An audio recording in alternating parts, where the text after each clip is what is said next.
చూడండి, ఇక అబద్ధాల రావు డ్రామాలు ఆపు అట.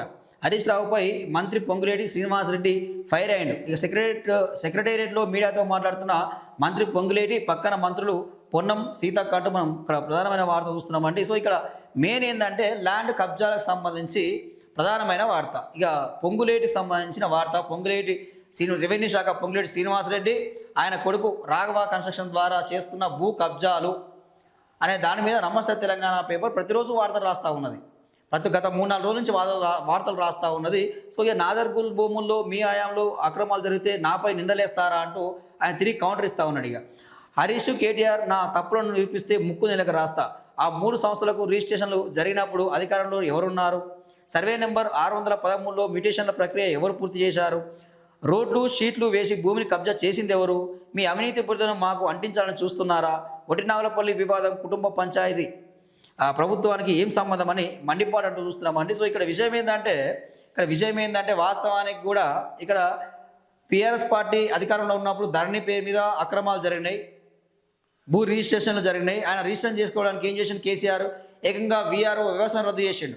మధ్యలో వీలేంది భయ ఉండేది, ఈ వీఆర్ఓలో ఉండేది డైరెక్ట్ రిజిస్ట్రేషన్ చేయించుకుంటే అయిపోద్ది అని చెప్పి వాళ్ళ వ్యవస్థను తీసేసిండు.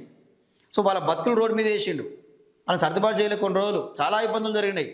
సో దాంతో ఆయన దోపిడీ చేసిండు. ఇక్కడ వీలు చేసింది ఏంటంటే మరి పోర్టల్ జస్ట్ ధరణిని పోర్టల్ తీసేసి కొన్ని మార్పులు చేర్పులు చేసి భూభారత్ అని చెప్పి వీళ్ళు తీసుకొచ్చారు.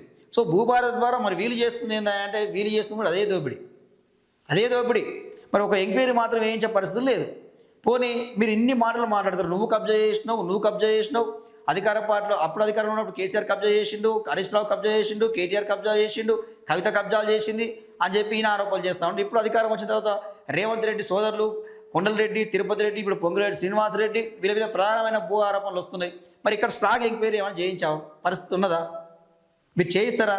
అది చేసే దమ్ము ఉన్నదా? అది ఏముండదు. ఇక ఇక్కడ పాలిటిక్స్లో ఏంటంటే హత్యలు ఉండవు, ఆత్మహత్యలు మాత్రమే ఉంటాయి అన్నట్టు, శాశ్వత శత్రువులు ఉండరు, శాశ్వత మిత్రులు ఉండరు అన్నట్టు వీళ్ళు ఏంటంటే జస్ట్ ఆరోపణలు మాత్రమే చేసుకుంటారు. 2 రోజులు డ్రామా పేపర్లో రాయించుకుంటారు, మీడియాలో మాట్లాడతారు, 2 రోజులు డ్రామా చేస్తారు, కథమిగా.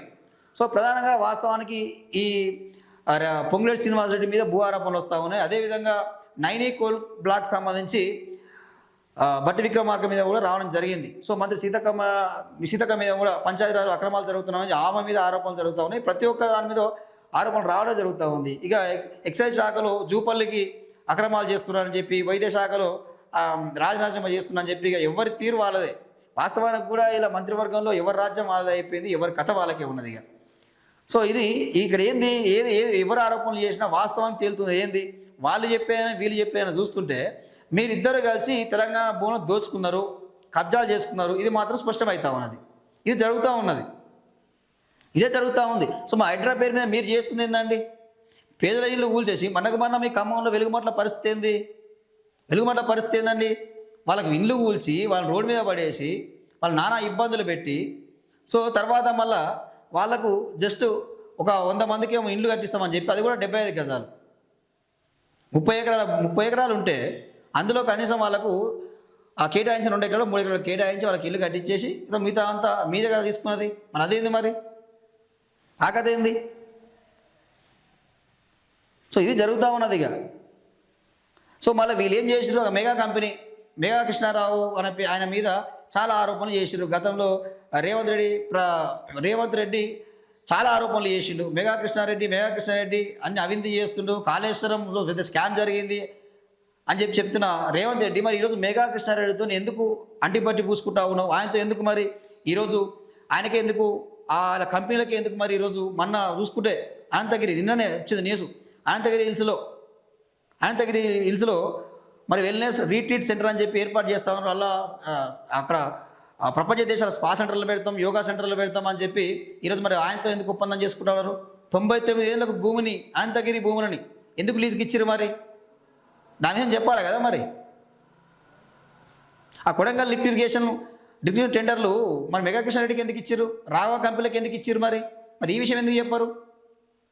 సో ఇది జరుగుతూ ఉన్నది. పైకి మాత్రమే ఆరోపణలు, రాజకీయంగా వీళ్ళు ఆరోపణ చేసుకుంటారు తప్ప లోపల మాత్రం అందరూ ఒకటే, అందరూ కలిసి కూర్చొని తింటారు. ఇక దొంగలు